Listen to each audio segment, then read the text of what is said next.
Well, good evening, everyone, and welcome to Hill Beyond, our insightful conversations with Hill Alumni podcast, or webcast, I should say. It is February 23rd, 21. This is the fourth out of 6 episodes, and we've got a great show for you tonight. Tonight, we're talking about going from Washington to Pottstown and back again. Our special guest tonight is Megan Ruane, class of 2013, who works as a legislative assistant for Representative Madeleine Dean from Pennsylvania, right here in our district. Megan Ruane, here she is. Looking back, a career in government feels like a natural fit for Megan, who was a member of the Student Government Association while a student at Hill. Megan also served as a prefect, and she was co-organizer of a fundraiser benefiting the Travis Roy Foundation, which funds research towards spinal cord injuries and provides grants to people who sustained spinal cord injuries ahead of the late Travis Roy's 2013 visit to campus. Athletically, Megan was a captain of the girls soccer team, helping the team to 2 Maple and 2 PAISAA championships in her career, and she was a pitcher on the softball team. I was at that second PAISA championship, and it was quite a game. We'll talk about that maybe later tonight. After graduating from Hill, Megan attended Bucknell, graduating in 2017 with a degree in political science and Italian. She then made her way off to Washington, D.C., where her Hill ties proved to be helpful in landing a post in the office of Congresswoman Madeleine Dean, whose district includes Montgomery County, where Megan's hometown of Schwenksville and Hill are located, and a portion of Berks County. Megan currently is a legislative assistant for Representative Dean and handles a portfolio of topics including education, small business, and women's issues. Through her work, Megan has remained connected with Pottstown and its surrounding areas. While she may live and work more than 150 miles from the Hill School campus, Megan's job affords her the unique opportunity she used to call home. Well, that's what she looks like today. Here's a glimpse of what pretty much looks exactly the same when she graduated in 2013. There's her sixth form portrait. There's looks like maybe pre-pep rally. That looks sort of like a risky business outfit. I think I remember that from the pep rally. There's her family, some more girls on the dorm maybe, or at athletics. And no, that's not her in those bottom right-hand corner pictures. Those are actually her 2 sisters who are both on the faculty here at Hill today. So we'll talk about that a little bit. Maybe there's some sibling rivalry going on. Who knows? Megan, are you there? Can you join us? Hello, I am here. That is so cringeworthy. I did not expect that. Well, you know, I do start a little bit before we start. But anyway, yeah. So wow, it's great to see you again. Welcome to campus. I put on my dining hall background for you. Thank you, I appreciate it. When was the last time you were in the dining hall? I can't even remember. I don't know. Yeah. I really don't know. I was Zooming with another alum around your era, maybe at 2014 today, and I was explaining that the best part of the new dining hall that you can't see is that it's air conditioned now. Really? Yes, which means I also don't allow people to take their blazers off.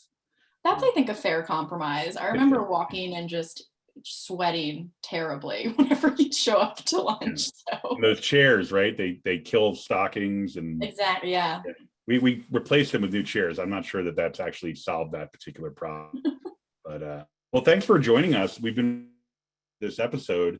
Before we get to all of the recent events in DC, and I'm sure we'll want to talk about that. And we've got a good crowd on. I see some names from your class. I see some current students. I see some faculty. Lots of people want to hear from you tonight, Megan. Let's talk about Hill. So you have you're one of three sisters, right? I actually have a brother as well. So you have a brother. We've never met the brother. No, probably never met the brother. But yeah, youngest of four, two sisters and a brother. You're the youngest of four. I am. Yeah. So is the brother older? He is between Aaron and Shannon. But he didn't go to Hill. No, he did not go to Hill. Where did he go to boarding school or anything like that? No, he went to Perkiomen Valley, so the school district that I grew up in. Well, I've had a couple of conversations with your sister Erin, who was the one who didn't go to Hill, and she was the first actually to come back here and work at Hill, and then she got married to another faculty member at Hill. And so she always says she got the last laugh because she wanted to go to Hill but didn't go, and now she got to come back. Yeah, I wouldn't say it was a point of contention when Shannon and I were there, but definitely noticed. According to you, it wasn't, but maybe to her. Me, yeah, maybe not. But yeah, I would say that she has had maybe one of the best Hill experiences out of the two of us. So yeah, well, so when you came to Hill, you were living pretty close by in Schwenksville. Yes. And were you a day student at first, or? Yeah, so I was a day student, third form, fourth form, fifth form year, and then boarded sixth form year. And did Shannon do the same? Shannon did the same. Yeah. Okay, so you were always boarded. So how did you find out about Hill? Was it just because it was a local school that you knew about, or was there a family connection of some kind? Or so I've followed in Shannon's footsteps real hard. I think my parents started looking at different education opportunities for Shannon because I think, they didn't feel as though she was challenged enough because she's a genius. So she started looking. Hill is actually, I think, and she would have no better than me, but the only boarding school or private school that I think they looked into for her.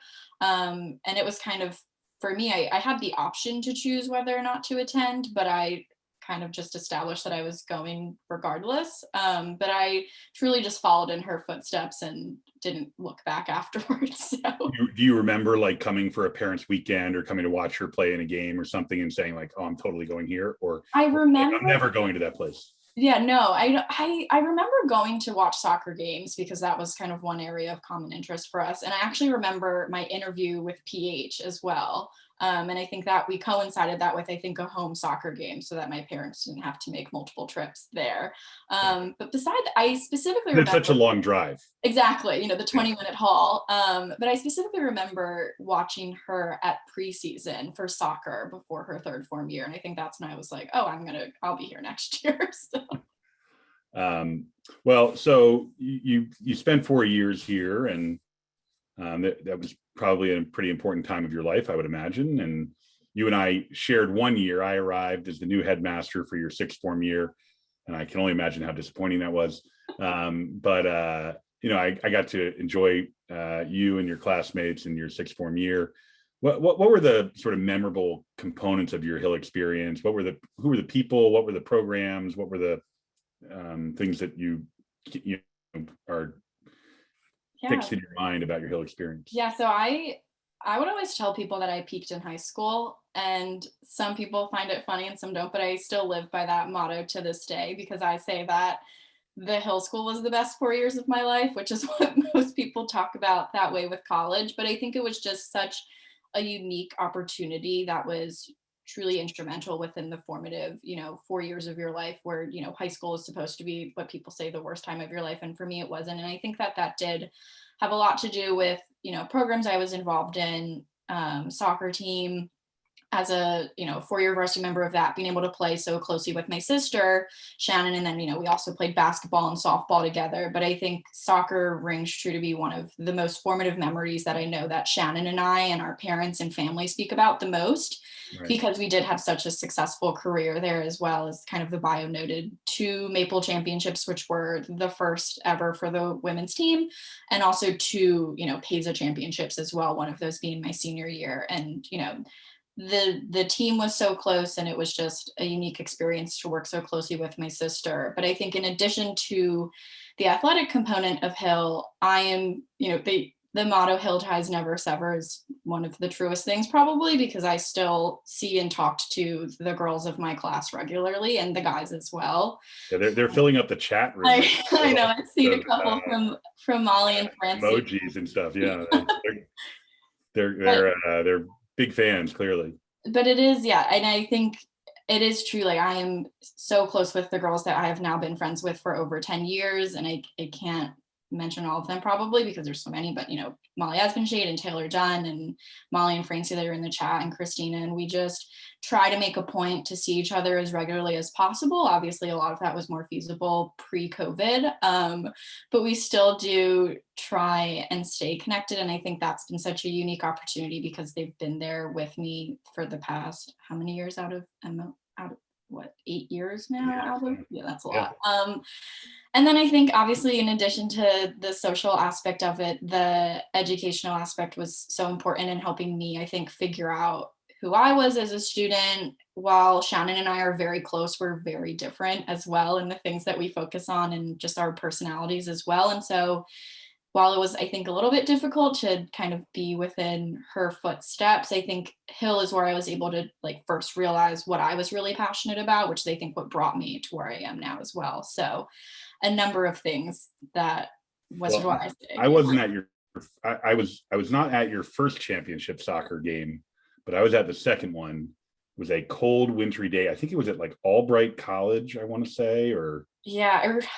One of those schools sort of down by the main line. I think it might have been. Yeah, Cabrini. That makes Cabrini, and it was so cold, but we got the whole school there. I don't know if you remember. We brought the whole school there. It was exam week. Yes. I was a new headmaster, and I still remember. You guys were loaded. You had such great talent on that team. You had Deanna. You had Sarah Graham. You had. Who was your goalie? She was fantastic. Julia. It was Julia. Yeah, Julia Hernan was the goalie. Yeah, you guys were, and I can't remember. I think you played Shipley maybe in the finals or something like that. But what a great event that was, and especially with the legendary Rick Walbridge on the sidelines and Courtney Neese. Just a great all-around team, and a terrific way for you to end your soccer career and your classmates. So, and Deanna is back at Hill now. She's not coaching soccer. I've been trying to get her to just put a uniform on and sneak into a game, but she's involved with basketball and athletics at Hill. So yeah, I know. Not this past October, obviously, but the October before, we did an alumni soccer game, and I think some of us from, as Shannon just posted, HD Money is what we used to call ourselves, came back and to play, and it was so fun. I remember talking to Dee about teaching or being at Hill, and the kind of joke was, I think for her and Shannon, was that they're two of the last people that we would have expected to probably return to Hill, and so it's just great to see them back, at least for me personally. I always get worried about alumni athletic competitions. I think we need one ambulance for each participant. Just in case, but in any event, it sounds like you all survived. All right. So you finished your Hill career. You had a lot of good experiences there. You went on to Bucknell. Was that where you wanted to go? Was there a reason for Bucknell? And yeah, so I think after being at Hill with kind of, our super small class sizes, 12 to 13 students, that really allowed you to have a close-knit relationship with your teachers, is what I was looking to replicate through college as well. And Bucknell offered that to me, as their max class size, I think, was 15 students, and their largest lecture that they had was 50 students. And so I think that's what I was really looking forward to in college, was just being able to have that relationship with my professors that I was able to establish at Hill as well. And so I think that's what kind of drew me to Bucknell. And it ended up being, I think, one of the best things for me academically, because I think while I wasn't a bad student at Hill, I don't think I ever really thrived as much as I think I would have liked to. And Bucknell kind of finally gave me that opportunity in college in general to focus on, the areas that I was actually passionate about and to see myself do really well. And I kind of attest that. I always think of like the Harkness table method and how Bucknell was kind of able to foster that within a bigger setting as well. Yeah. And as I recall, your family was sort of moving around a lot right around that time, right? They moved out to Minnesota. They They a moved couple stops in Minnesota while you were in college. in Pennsylvania, where you knew a lot of people and felt more comfortable, was probably a reassuring Yeah, and experience. it was really nice too, because when I had been looking to apply to Bucknell is when my parents were still going to be within, the Schweinsville area. And then when I think they moved, I think 2 weeks after commencement is when they hauled out to Always Minnesota. convenient. Yeah, exactly. But it was really nice to know that, Erin was close by teaching in the area and within the, Philly area, and Shannon was at Penn State. And so Penn State and Bucknell were, an hour and 15 away. So I think that gave me a little bit of comfort to know that I still had family close. But yeah, unfortunate that they moved so many times. So at what point in college did you in college make a decision that you wanted to work on Capitol Hill or in government? Did you do an internship or something along the lines that just gave you a first taste of it? Yes. So I kind of went into college knowing that I was interested in government and in politics, but I tried very hard to not major in it because I didn't think you could do anything with it, which was obviously a flawed perception as I look back on it now. But I didn't want to major in it, even though I loved it and enjoyed it, because I didn't know what I would do with it. And so I was actually considering taking a marketing, trying to pursue a marketing degree, a business degree. I had an internship after my sophomore year in a marketing and sales position. And I hated it. I hated it more than anything I had done. And I told myself I would never do it again. And I raised that point because I'll bring it up later with my career path. But then when I went to school junior year, I was like, well, I got to pick a major. I picked political science and an Italian double major because my parents were like, why not just do the thing that you like to do? I was actually fortunate through Bucknell that they did something called a Capitol Hill internship program. So they provided a stipend contingent that I was able to secure an internship, which I was able to do. And I interned with Congressman Matt Cartwright, who represents the Scranton area of Pennsylvania, and did that the summer before my senior year. And it was just, to this day, still one of the best experiences that I've had. I enjoyed waking up at 7 a.m. every day, which I don't think a lot of people can say sometimes, but unless you went to Hill. Yeah. Right, you're used to it, right? But I liked taking the metro in 90-degree weather across town to go to Capitol Hill. And the experience that I had there with the office was just I still can't really put it into words, and especially because it was happening during the 2016 election cycle. So we're approaching the Democratic National Convention, the Republican convention, and it was just such an exciting time. And so when I went back to school that year, I kind of had solidified it in my mind that I wanted to work on Capitol Hill.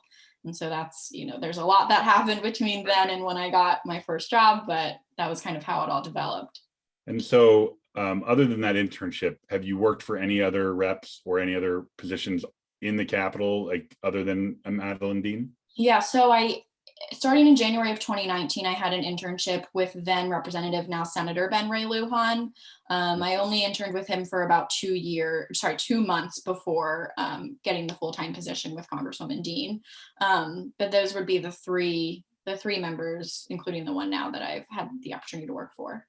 Well, interestingly, I remember seeing you. We did an alumni event in DC, and at the time, it was really interesting because there were so many Hill alums that were really working on the Hill. There's almost like a breakfast club group out down there. Did that? And now, by the way, you're head of the Washington Alumni Chapter, which is awesome. And there's an event coming up. Yes. The date is what's March the date? 25th. Yeah, March 25th. We were told to put a plug in for that. Yes. So everyone come if they want to see Megan. She's got a great event going. We'll talk about that more later. But how much did that factor into getting the job with Madeleine Dean? Did you leverage your relationships with Hill folks, or was it everyone you'd met on the Hill and just sort of navigating that experience? So Yeah, so the really interesting thing about Capitol Hill is that it is such a networking job. And so one of the first things that I actually did was my senior year at Bucknell, I went into the Hill alumni app. And I promise this is not a plug for that by any means. I'm speaking about this sincerely. And I took a screenshot of the page of every single person from Hill who worked in DC. Not even, in a political realm, but not even on Capitol Hill, just aside from that too. And I connected with Jen Lauterbach, who's 2 years above and is still on the Hill, to try to just get her advice on how to even start the process. And then once I officially moved to DC, I started just networking, and the connections through Hill just made it very easy. It made it very organic and natural to know who to reach out to, how to reach out to people. I contacted the then DC Alumni Chapter president, whose name I can't remember. He moved to Chicago, I think, right before I moved to DC. And he put me in contact with a bunch of people who have just been so helpful, and not just helping me land a job, but in navigating the space and connecting me with other people. And it's actually kind of interesting. A Hill alum that I was connected to actually hired the person that hired me in my office. So very small world. Worked for Pennsylvania rep as well.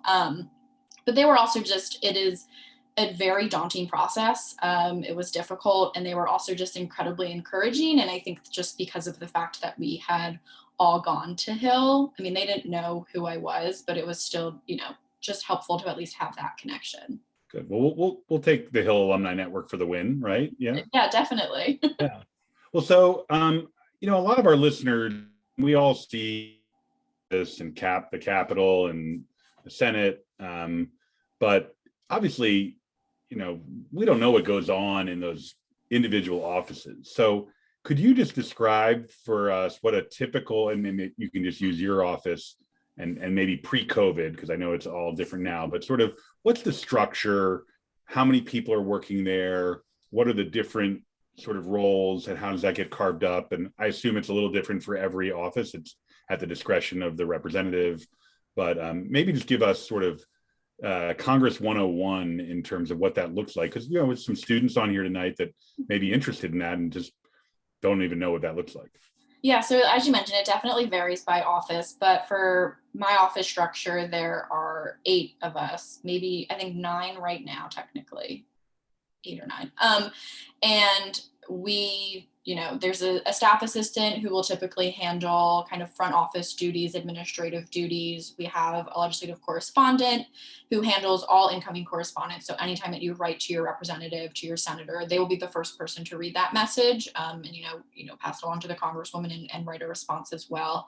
And then you typically have a legislative team, which is run by a legislative director, and then typically 2 legislative assistants. So that's how our office functions. And then you have a director of operations, of scheduling, who's in charge of ensuring that the member gets to all of the places, and very many places that they need to be. And then you have a chief of staff who kind of just oversees the general operations of the office, acts as an advisor. And so that's kind of how our office breakdown is. And for me, I started in the office as a staff assistant, and then was a legislative correspondent, and then have recently taken over as a legislative assistant. And then there's the whole sort of local district office. Yes. Yeah, so we have 2 district offices, and while the DC office typically focuses more on legislation and policy, the district office focuses on constituent casework, so helping people ensure, they're understanding their benefits, Medicare, Medicaid, Social Security, helping with veterans benefits, and then, I think forgetting if we have 6 or 7 district staffers who work out of 2 district offices as well, and we'll kind of, they've done, moving hours throughout the district as well to try and help as many constituents as possible too. And when Representative Dean comes back to Pennsylvania, as she does when Congress goes into recess, does she get staffed by the local district, or does the chief of staff go with her? Or no, so we have a district director who will typically staff her, or a district caseworker will staff her. But when she comes back to the district, she's kind of fully on district time to do the events and the assistance that they need. And then when she's in DC, she's on kind of full DC time. That's been a little bit different during COVID, because she kind of has the flexibility to do both at the same time now, since you're doing a lot of virtual events. And it's also been interesting for our DC team as well to have the opportunity within a COVID safe manner to return to the district and do some, if she's doing small business tours or visiting, specific constituents in the area, there's sometimes that opportunity, or if we do town halls, sometimes DC staff will come back to the district as well.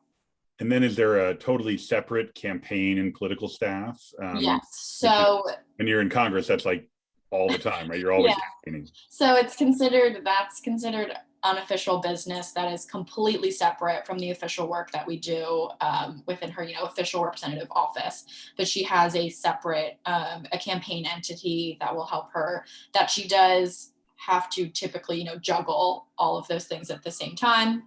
But you'll typically like go outside to make phone calls because she can't make it in her office. Yeah, pretty much. Yeah, same. Yeah, that's basically what it is to figure out.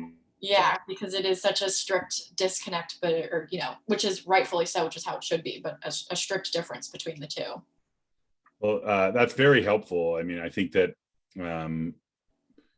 knowing how that goes down and like how everything works, and for those of our students who are, even our alumni who are interested in a career in politics, that's really helpful. I think it's definitely, it's not, I don't want to say it's complex, but if you don't know the intricacies of it, it is difficult to understand because there are so many moving parts. Like even for me as someone who was interested in government and politics, through high school and college, I didn't actually truly understand what a member of Congress did until I saw them doing it. So any chance to help people become, more aware of how it works it's helpful to become, informed citizens as well. Yeah.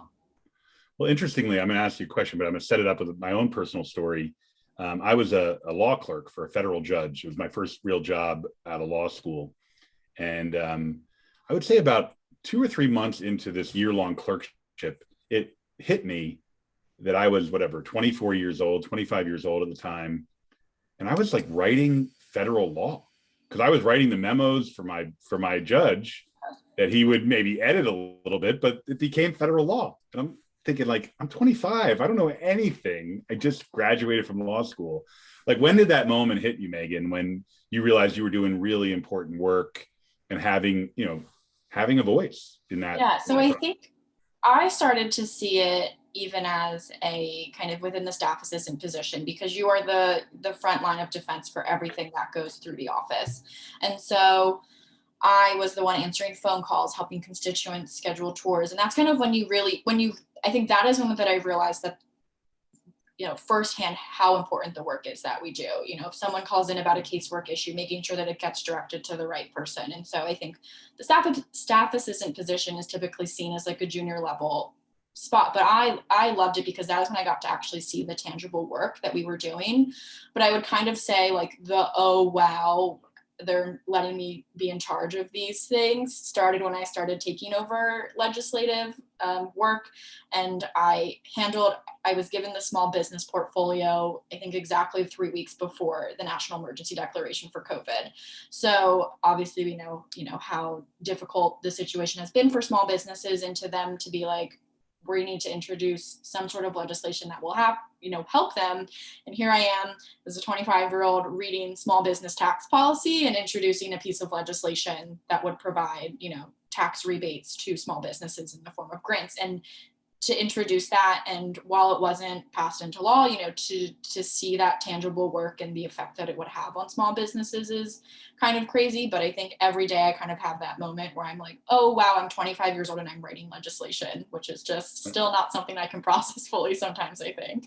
Have any of your the legislation that you've written yet gotten through? Yeah, so I wrote an amendment for the National Defense Authorization Act for this past year, and it was actually included and then passed. And unfortunately, the bill wasn't signed into law, but it was, became law through an override of a veto. So that was a pretty cool thing to see happen, to see like the process of how it actually, became an amendment idea, and then how it was submitted and then passed, and kind of all the kind of inner workings behind to make that happen. So that was really cool. And that was an amendment to basically create, it had to do with PFAS, which is an issue that affects the district, pretty, strongly. And it was a bill that would basically create a partnership program to create alternate firefighting foam that contains this PFAS that's, really bad for people's health. But that's the one thing so far, and I'm still pushing on some others. So Well, you make sure you hold on to that paperwork, the original paperwork, file it away. I did that with all of the decisions I wrote for my judge, and I still have it. It's a pretty thick file. And I still remember that one case I wrote for him actually went all the way up to the Supreme Court. wow. It got reversed, unfortunately. but it's pretty cool. Like you look back on that in 10 years, 20 years and say like, oh, I did something really meaningful. Yeah, I think it's hard to write now. Well, you realize the magnitude of it, but at the same time, I'm just kind of like, oh, that's my job. That's what I'm supposed to do. But I'm hopeful that, 10 years down the road, I'll look back and be like, oh, that was very cool that I was able to do that. And before we turn to some more recent events, what's your aspiration? I mean, do you think that you would like to be in Congress or a senator, or do you want to sort of work around the edges of this, get into consulting, lobbying? Yeah, I'm not sure yet. Kind of my biggest goal for the longest time was to just get onto Capitol Hill. And so to be able to do that, I'm kind of just trying to live in the moment. And then, aside from that, getting on Capitol Hill, I was like, wow, the next goal is to be able to do legislative work. And now I've kind of made it there. And so I'm trying to think about what the next steps will be or what they could look like, because there are so many options. And in terms of actually running for office, I don't know if I would never say never, but I don't know if that's something that's within my cards, because I don't know if that's what I want to do or it would be best spent, but I will never say You have a lot of people that would be raising money and canvassing for you and campaigning for you. Yeah, there's always time. Ruane for America. Yeah, there's always time. I think my, absolute ideal situation would be to be able to come back to the district in some capacity and to continue to do work that would directly affect it, because it has been just such a unique opportunity to be able to represent, the area that I used to call home, that has a lot of friends that still live in it, family, and just institutions as well. So I think that's probably what the long-term goal is, whatever that may look like. We can hold your first rally in the CFTA. I'll the dining hall. that. We can have a fundraiser in the dining hall. I'm not sure we're allowed. I don't think we can do that. But we'll give you a good rate. All right. So, let's fast forward here, or I guess we go in reverse, but January 6th. So I'm gonna issue the spoiler alert. Megan was not on Capitol Hill on January 6th. She was at home. Her boss was on Capitol Hill. But can you talk to us a little bit about what that meant, what that felt like to you, your conversations since then? I know you've been working virtually, but yeah, it's kind of had a huge emotional impact on you. Yeah, it was, in one word, it was terrifying, because you're seeing this institution, regardless of what that institution holds in terms of the country's democracy, but also just like my place of work.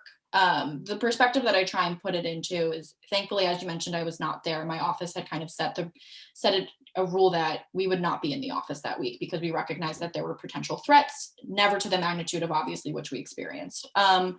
But one of the pipe bombs that was found less than 100 feet from my office and from my boss's office. And so that's the perspective that I try and put it in for people who might try and overlook the events, or whatever their perception of them may be, is that it was a very real threat that happened to a lot of people, and unfortunately to my boss directly. And I think, so I at the time was living with two other women who worked on Capitol Hill, who were thankfully home as well, and just to have to go through the experiences. I think I was up until 4 a.m. that night, and then was up for work the next day, because I think people are suffering from trauma from it, obviously. And unfortunately, my boss was in the House chambers when it happened. And the other thing I try and put it into perspective for people is the fact that when they were in the chamber, they had no idea what was happening. At least for me at home, I could watch. And I think, since the event of those days, we've noticed that it could have been much worse than it was. And the intentions were far worse than how it had played out. But at the time, you're able to watch and you can see this tangible event that is happening. But for my boss and a lot of other members who were there experiencing it, they just heard that they had been breached. They had heard that they should put on gas masks. They heard that, there was active shooter there, they heard gunshots. And so I think from the perspective of them, how I try and for other staffers and for workers who were there, was they did not have the context that a lot of people had watching it, right? They did not understand the ramifications of what were happening until they were able to see after. And so I'm thankful for the health and safety of my colleagues and of my boss. But it was a traumatizing event, and to have to relive that. We lost you right there, Megan. Hopefully you're. Am I back yet? You're back Am I now. back yet? Okay. Yes, good. Where'd you lose me? I don't know. You were saying, what, your thoughts for your colleagues, basically. Yeah, so I'm thankful that my colleagues and my boss are all safe now, but it has been difficult to continue to see kind of the ramifications of that day as well.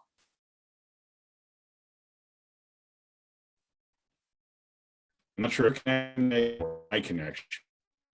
Can someone talk and whether they can hear Megan? You're sort of back now. You're moving again. Okay. They can hear you. They can. Okay. Try again, Megan. You back? Yes, I'm here.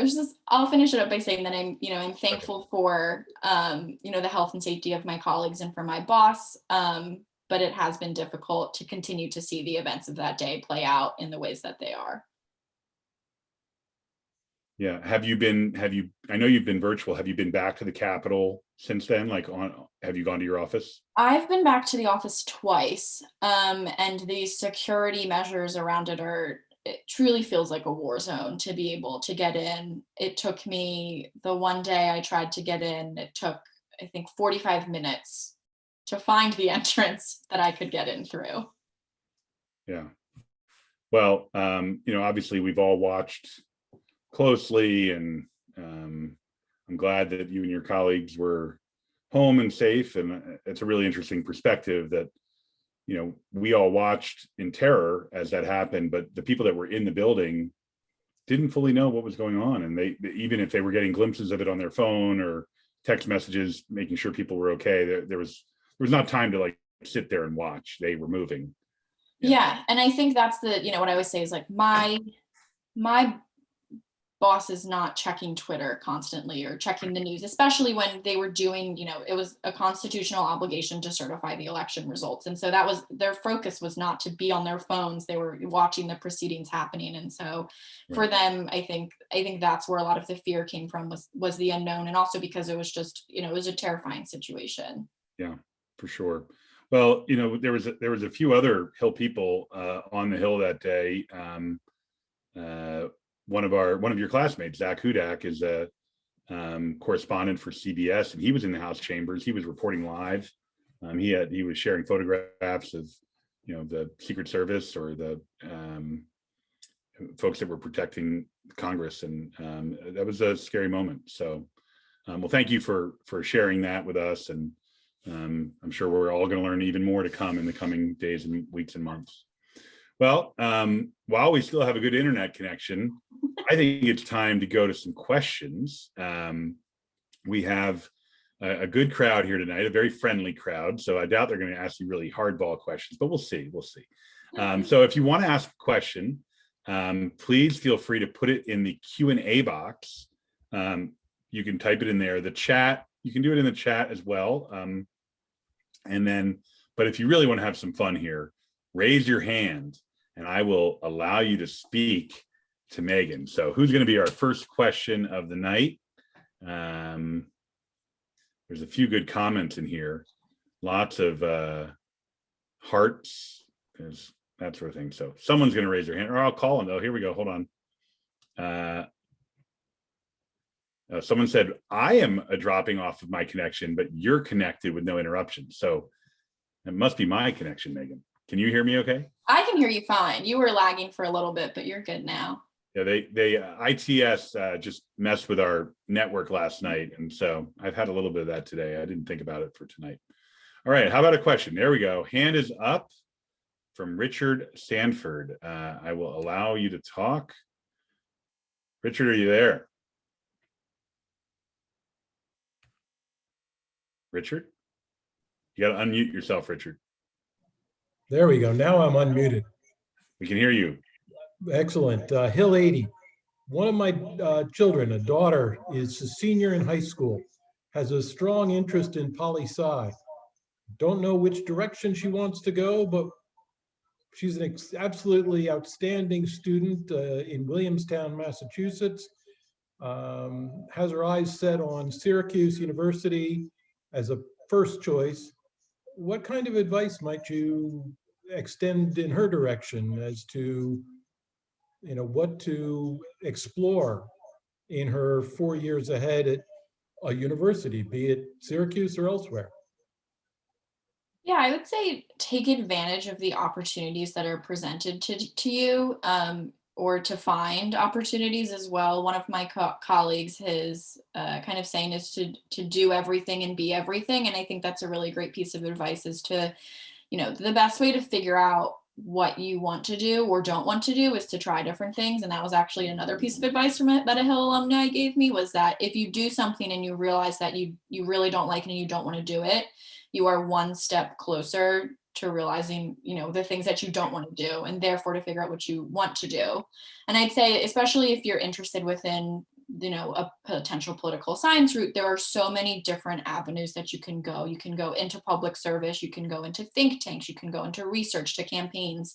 And so to take advantage of potential opportunities wherever she does choose to go to school, and, internships, or Bucknell had a really great course where we actually, through a political science class, were obligated to do an internship, and I was able to do one with the district attorney in the area of which Bucknell was located. And up until then, I was considering a law degree, and no offense, Zach, but doing that internship, I was kind of like, I don't think a law degree is for me. And so it was just an opportunity for me to realize one thing that I don't want to do. I'm not a lawyer either, by the way. Last time I checked. But I think that that's kind of the advice that I would give, and I extend this to you and to anyone else listening, is that if it would be helpful for your daughter to speak to somebody, I'm more than happy to do that. Mhm. Hill alumni and Hill connections are the reason that I'm here right now, and being able to talk to people about their experiences. So I'm happy to offer that up to your daughter as well. Thanks very much, Megan, and thanks very much to both of you for tonight. Thanks, Richard. Megan, just to follow up on that question, last week we had Doug Boucard and Doug Brody on the show, the Dougs, and we were talking about investment and finance work. And we talked a little bit about what degrees are helpful and what degrees aren't helpful. One of them had a government degree and one had a fine arts degree.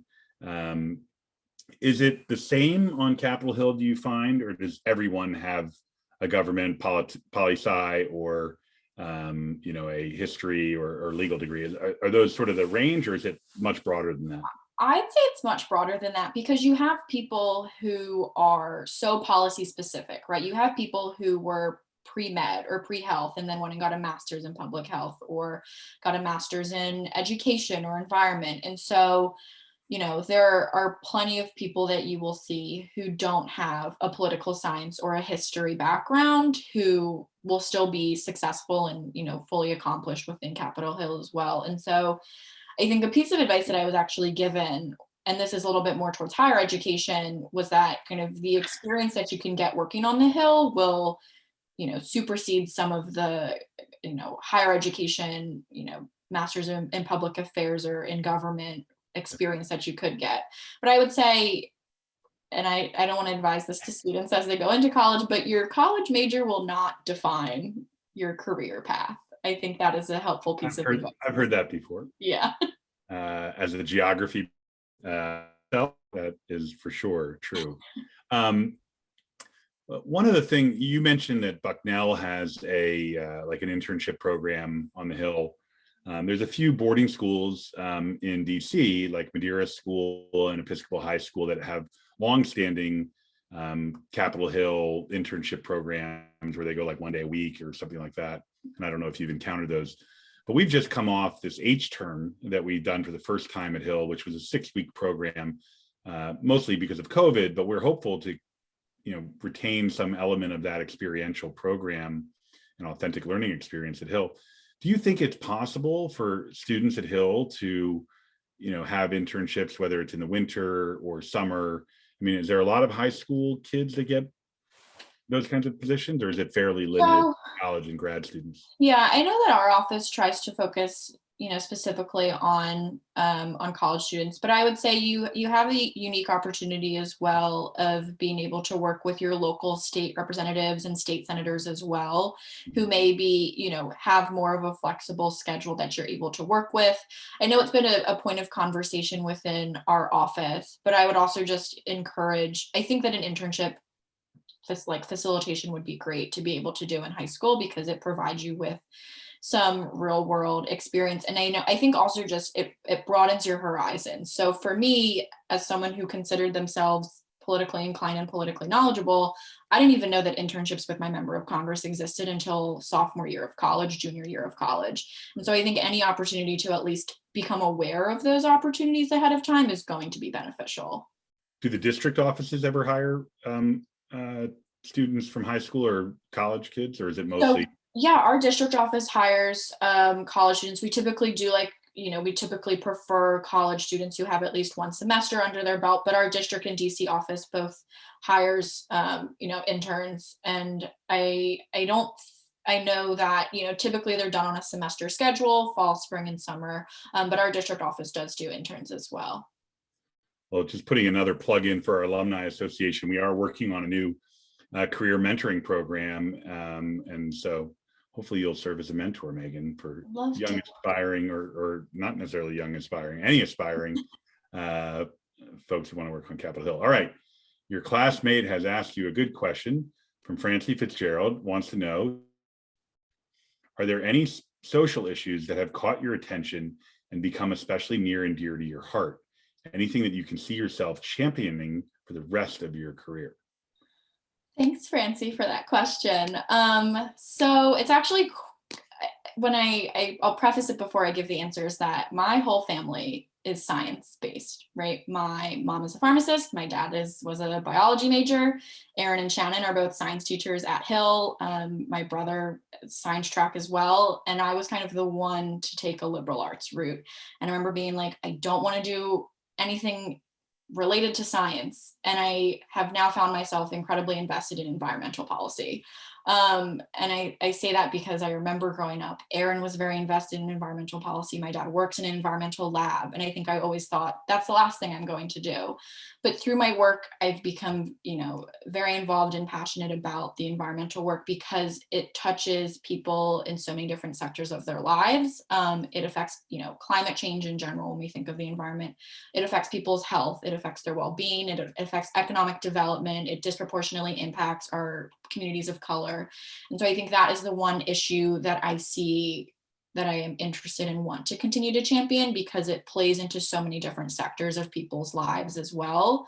And I've had the unique opportunity to be able to really focus on that issue for my boss. And I think aside from that, education policy was what I thought was going to be kind of the biggest push for me. And I was fortunate enough to, as of January, be able to take over our education portfolio as well. And, looking at that and the ways that it affects, low income students as well, students of color, and how we can just make a more equitable society through those two issue areas are probably the two biggest ones that I probably would like to continue to focus on. But I have a portfolio of about 11 issues. So I have my time all throughout a bunch of different areas. So would you ever think of going back to grad school and getting like a degree in environmental science or something like that, so that you can then apply it even more? Yeah, it's something that I've definitely thought about more recently. I remember having a conversation with, I think was also a Hill alum, where they were like, well, where do you want to do in 5 years? And I was kind of like, oh, I'll go get my MPA, my master's in public administration. And they were kind of like, I think your focus, you'd be better suited to focus on an issue that you'd like to pursue and go become an expert within that field. So I don't think I have enough expertise or knowledge yet in terms of what I want to do, 10 years down the road, to decide if higher education and additional education is right for me. But it's definitely something that I've thought about. Would you think about moving out of the Capitol into one of the agencies like the EPA or something like that? I think I'd consider it, but the piece of advice I've been given is to not leave Capitol Hill until you're definitely ready. And with that, though, Capitol Hill will always be there, so it's, always an option to return. But I think I'm very content with where I am right now, and would like to see the potential possibilities play out within, my role right now before I think working in the executive branch is something that would be interesting to do one day. But I think, similarly, it'll always be there. So other than your boss, I don't know if she's watching tonight, but who is the most inspirational person for you on Capitol Hill?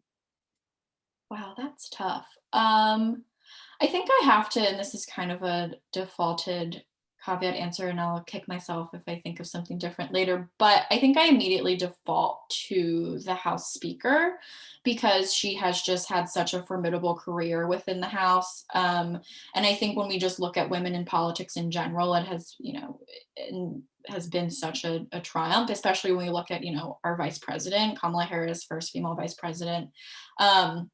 I think that I just appreciate the work, the no nonsense attitude of the House Speaker, because there are many ways that I cannot, replicate how she handles a lot of the things that she does. I don't even know if she sleeps, quite frankly. So she's probably the person that I look to the most, that I'm kind of just in awe of, understanding all of her responsibilities and duties, and truly unsure of how she does it. And how big you mentioned before the show to me that the leadership on the Hill has a bigger staff. So how big is Pelosi's staff? I'm actually not even entirely sure, because but she herself has 3 or 4 schedulers, whereas in my office we have one director of operations who handles my boss's schedule. And so you think of it in that, and she has her legislative office, which is like what my office is, and then she has her leadership office as well. So in addition to her staff of 8, she will have, additional schedulers, policy advisors, communications directors, So I'm not even sure, but I'm sure a lot. I know that was an issue on January 6th. I mean, some people were in their offices and some people were in their leadership offices, and that played a factor there. There's a question here from Kem, who says, if you were to do a postgraduate degree, would your employer sponsor that as long as it is related to your job on Capitol Hill? Is there like a program for legislative aides? Yeah, so I know that there are a number of programs people use, and I can't think of the specific universities that are DC based, that they're able to do tangentially, and fees, and that's feasible. But one of the actually really great opportunities with On the Hill is that they actually offer a student loan repayment plan. I'm not sure how that works in terms of post-grad, if you're able to use it at the same time in which you're experiencing, you're going through grad school, but there are a number of staffers who do pursue higher education while still working on the Hill as well. Yeah. I think you're talking about it's like the public service loan forgiveness program, where like if you do 10 years after the graduate degree, they forgive your loan. You do like fixed payments for 10 years. Yeah, so there's that, and then the House will actually also, up to a certain amount, each office gets to pay back the loans as well of certain students at that time too. That's cool. Now employer, yeah. Well, good. Well, I have a comment here from Mrs. Skitko. She said, I love Representative Dean. Thank you and her for all your great work. And then Richard, who is the only one brave enough to ask a question so far, recommended a book, Think Again, by author and organizational psychologist Adam Grant. Interesting. So, all right, no one in your class is going to raise their hand. Come on. Francie did. Francie asked a question. She didn't raise her hand. We didn't hear her voice. We got Grace Wood on here. Let's see who else we have here. We have Molly Hopkins. Come on, raise your hand. You can Taylor just Garicki is here. Someone's going to raise their hand. Well, we're almost at our hour. It's been great catching up with you. Let's talk for a second about what it's like to have your 2 sisters working Hill. I love it because it gives me an excuse to visit Hill whenever I want. So That is why I really like it. I hope that they like it because they like it, and I think Hill's a good place to be, and I'm happy that they're able to be there together as well. But I like it for the selfish reasons of having a place to stay also whenever I come back to the district. So. You're always welcome on campus. We also have a guest house, even if your sisters don't want to put you up. So hopefully we'll be able to reopen the guest house. It's actually been like a quarantine location on campus. And here's Nate Yinger, your brother-in-law, who says, "We love when you come to visit too." I'm not sure if he typed that in Or or Aaron. well, thanks, Well, or Aaron. yeah. Well, thanks for making time for us tonight, Megan. It's been great catching up. It was Aaron. Definitely Aaron. Nate didn't say that. It's been great catching up and hearing about your experiences, and it's really inspirational to see the work you're doing. And I'm glad you're enjoying yourself and taking advantage of all of the Hill connections, and I'm encouraging our students and alumni to do the same. So Yeah, of course. Yeah. Thank right. you as well. Yeah, and I know apparently I've been a little glitchy here, so I apologize to our audience. I will blame that on someone, not you. Let's show your there's your pictures again. Oh my gosh, I don't look at that. Yeah, I think that's Molly Hopkins right there. Yeah, you have Molly in there. I think you also have Grace. You have Francie too in the middle one. Who's in this? You have Christina Bell next to me, Emily Sitko, and then Taylor Dunn. Yes. Well, Christina Bell actually was our tour guide when Mrs. Lehman and I came. She was our tour guide for our interviews. Oh wow! And then when she was one of 4, I think, that went to Hill. Yes. And it's one of my favorite stories when their youngest Philip graduated. Now it's probably 2016, I think, or 17. The parents jumped in the Dell. I think I remember seeing that. Yeah, they came back like the next day, like Sunday after graduation, and when no one was watching, they jumped in the Dell. And they actually have one of the Hill dining hall tables. I remember that. I know that she was telling me that her dad had got a Hill dining room table. Yeah, when we renovated the dining hall, we gave away or sold for like $100 dining hall tables. They went up like that. They were gone. I know. I remember her being like, I don't know what he's going to do with it, but I know that he got one. Yeah, they've been like big backyard tables and, Thanksgiving dinner tables and stuff like that. So in any event. All right. Well, let's just look here. We have 2 more of these webcasts coming up next week. It'll be Nicole Burns, who works at Google out on the West Coast, and we're going to hear all about that and some work she's doing for Google, but as well as some of the volunteer work she's doing for Hill. And then we'll end the series with Pinckney Benedict, class of 1982, who will talk about his work as an author and a screenwriter and his experience growing up in the Appalachians. So that is our show for tonight. Again, a big thanks to Megan. With just the Ruane family alone, we could have filled up, the whole chat room. So probably. Yeah. Well, good luck to you. Stay safe, and hope you get back on Capitol Hill in your office very soon. Thank you, and thanks for having me. You bet. Have a great night, everybody.